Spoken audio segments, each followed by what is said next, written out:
بسم الله الرحمن الرحيم نحمده ونصلي على رسوله الكريم أما بعد. From among all mankind, Almighty Allah has chosen the prophets, and from among the prophets, Almighty Allah has chosen Nabi Kareem sallallahu alaihi wasallam. Almighty Allah, He actually made his life. Sometimes you get a person, he's good at football, but he's not good at everything. Some lady, she got married to a cricketer. Then the marriage never worked out. They had a divorce. Then somebody asked the lady that, how come it never worked out? Because she said, to tell you the truth, he was only good for football, or he was only good for cricket. But Nabi Kareem sallallahu alaihi wasallam is worth such mankind, he is good in everything. Good in everything, in every aspect of his life. So inshallah, the main purpose of this is that inshallah, there are many lessons we can learn from the life of Rasul sallallahu alaihi wasallam, and what we need to learn, and what is the solution to the problems of today. So inshallah, as we move along, inshallah, as we move along, inshallah, we will be from the life of Rasul sallallahu alaihi wasallam, from his how when he was small, what lessons we can learn from that time, his family life, what lessons we can learn, and try to implement it and try to bring them into our life. So the main purpose of these lessons, that is why it is lessons. It is not just a program, not just a gathering, not just a lecture or something. It's a lesson, what we need to learn, and something we are sitting here to learn, something we are sitting here so that we can follow and we can tell other people as well. That is why this is lessons. That is why, and the title of this, that this is the beloved. And this kitab, inshallah, this is the main kitab. And one kitab I like, the main thing I liked about this book is that the name is beloved. This is the beloved. Muhammad sallallahu alaihi wasallam, Ya Muhammad, or the one who wants to love, or the lover. I haven't seen this book in English anywhere, but this book is in Arabic, written by Sheikh Abu Bakr al-Jazairi, who is still alive. Even today he's alive. He's very old, nearly 90 years old now. 89, 90 years old, and he's still in Medina Munawwara, and he's been living in Medina for the past 50 years.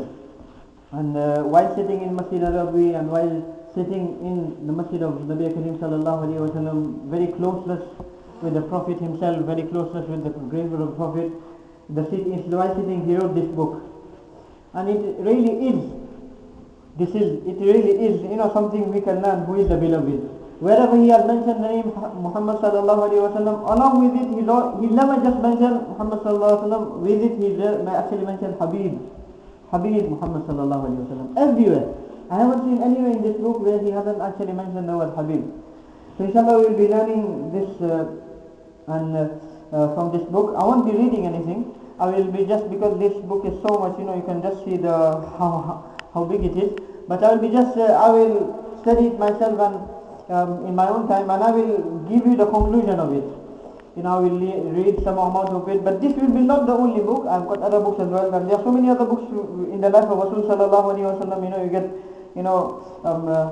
Shama'il Tirmidhi rahimahullah. Imam Tirmidhi rahimahullah is mentioned as Shama'il. Then you get Ash-Shifa, Qadi Iyad Maliki. Then you get so many other books, Al-Wafa bi Ahwal al-Mustafa. You get all these books we are in the life of Rasul sallallahu alaihi wasallam, from which we learn things, but the main thing is we need to bring it to our life. Today, alhamdulillah, it's nothing new. Many things we will learn, we've already learned it before. But let's sit here with another intention, that inshallah, from this, I want to change my life from today, and I want to be like Rasul sallallahu alaihi wasallam. How can my life be like the life of Rasul sallallahu alaihi wasallam? Because Rasul sallallahu alaihi wasallam was the most successful in life. The most successful in life was who? Rasul sallallahu alaihi wasallam. And if you want to success in life, today everybody is looking for success. And somebody thinks success is in degrees, somebody thinks maybe, partial success. Somebody thinks success in having a good house, somebody thinks success is in, having a good job, having a good wages, having a good career. But success is only in the life of Rasul sallallahu alaihi wasallam. The true and the main success is only in the life of Rasul sallallahu alaihi wasallam. That is why Nabi Kareem sallallahu alaihi wasallam, he said, the person who loves my sunnah loves me, and the one who loves me will be in the Jannah also.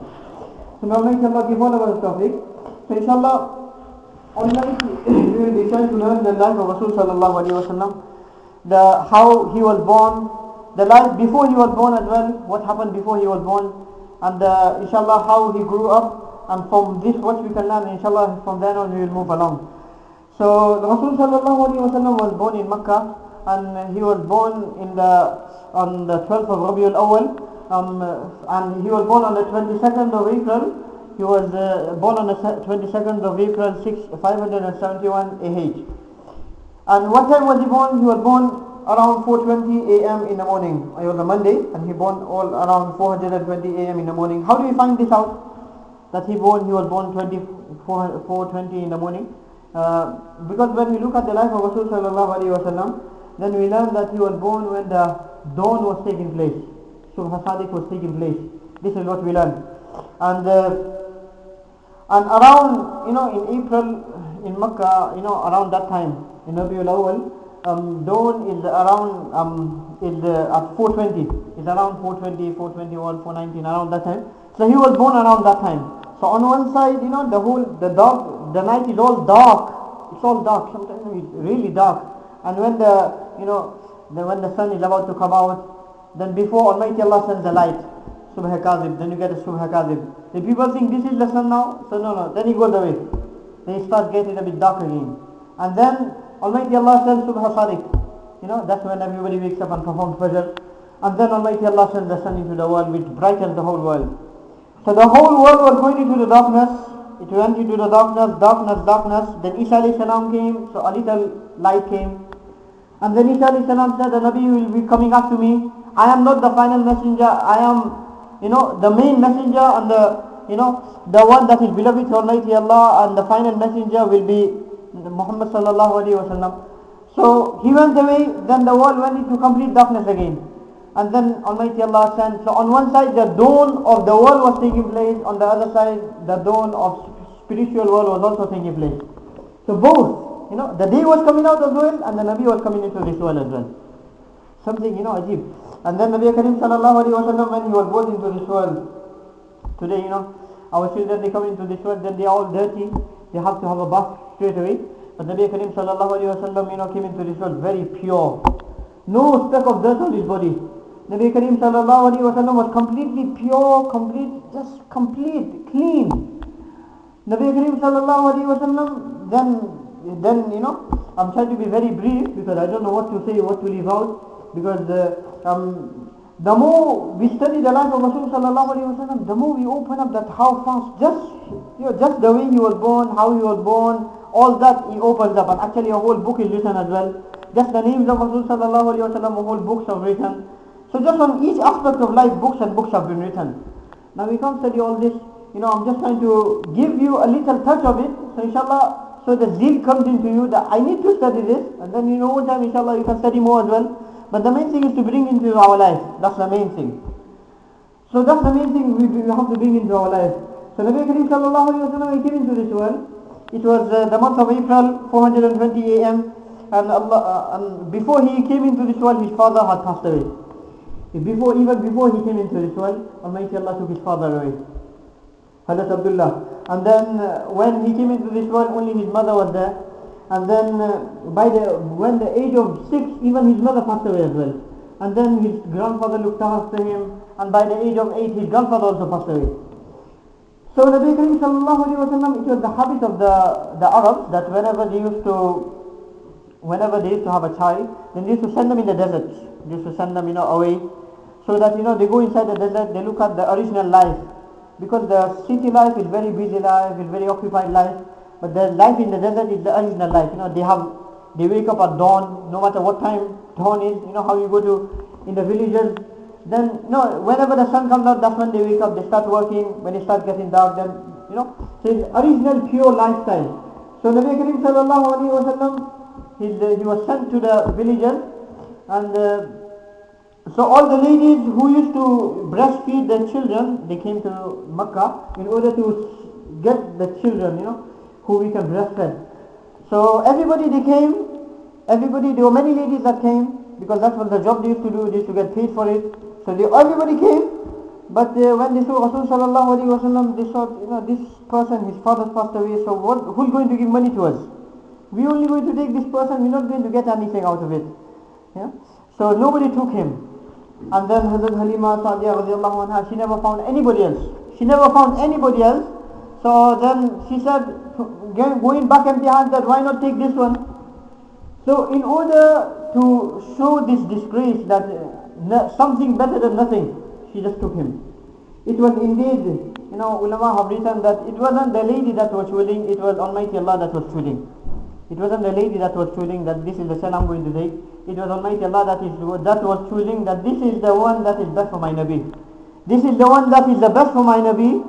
So it was Almighty Allah that was planning, and it was Almighty Allah that was choosing. So when they took him inside when the Hazrat Halima radiallahu anha, when she was coming towards Makkah, then the camel or the donkey or whatever she was riding, it was very, very weak. It was the last. It would always get left behind, the slowest of all. And Hazrat Halima radiallahu anha, her animals, they never used to have milk as well because drought was taking place. And then Allahu Akbar, she herself was very weak as well.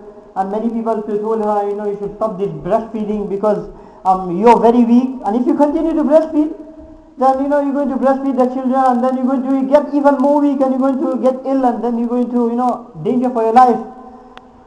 But Allah, when she took this child, the Nabi of Allah, he is not even a Nabi. Almighty Allah hasn't officially made him the Prophet, but when he took this, then Allahu Akbar, something very big lesson for us in this, that when she took, then Almighty Allah, made her transport, the transport she was in, made it the most stronger and the most fastest. Almighty Allah made her transport the most stronger and the most fastest. So on the way coming, she was always left behind, and her camel was always weak, and they had to rest, and they had to give food to the animal. But when they were going back, it was always ahead of everybody, and it was always the fastest. And when she started breastfeeding him, then Allahu Akbar, her health started improving.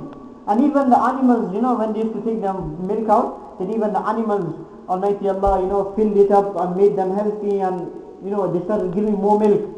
So everybody had to say that this Halima, you have done the right thing. And we used to think that, we were only going for the money.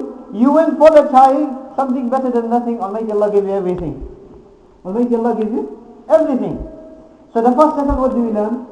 That Nabi Kareem sallallahu alayhi wa sallam, Hazrat Halima radiallahu anha, she only took Rasul sallallahu alayhi wa sallam, but he was not even the Prophet of Allah. If Almighty Allah gave Hazrat Halima radiallahu anha so many material things,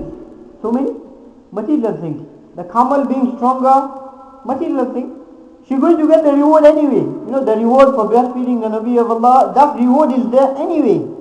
But the material thing, and her own health, Almighty Allah, made her healthy. Almighty Allah, made her animals healthy. All this material benefit took place when she embraced Rasul sallallahu alaihi wasallam. All these material things. Today we are looking for material things, leaving the life of Rasul sallallahu alaihi wasallam. We go to a job, because of the job, so many sunnah of Rasul sallallahu alaihi wasallam is being neglected. In order to get that material, so many sunnah of Rasul sallallahu alaihi wasallam is being neglected. In order to achieve some materialist thing, so many sunnah of Rasul sallallahu alaihi wasallam, although we learn from the life of Rasul sallallahu alaihi wasallam, is that when we will embrace the life of Rasul sallallahu alaihi wasallam, Almighty Allah will not only give us the reward, the thawab, Almighty Allah will not only give us all these things, but on top of that, Almighty Allah will, shower us materially also. Almighty Allah will give us all the material things. This is the first thing and the greatest lesson we learn from the life of Rasul sallallahu alaihi wasallam. And Ajib, one of the main things we learn, that not only Hazrat Halima radiallahu anha, everybody that embraced the life of Rasul sallallahu alaihi wasallam and made the purpose that my life and the purpose of my life is to follow Rasul sallallahu alaihi wasallam in every aspect. Not only did Almighty Allah, reward them, just with Jannat and all that is there anyway. But Almighty Allah also showered them materially. Today we are living in this material world, and we see all these new things taking place, new things coming out, everybody running towards new things. And when we see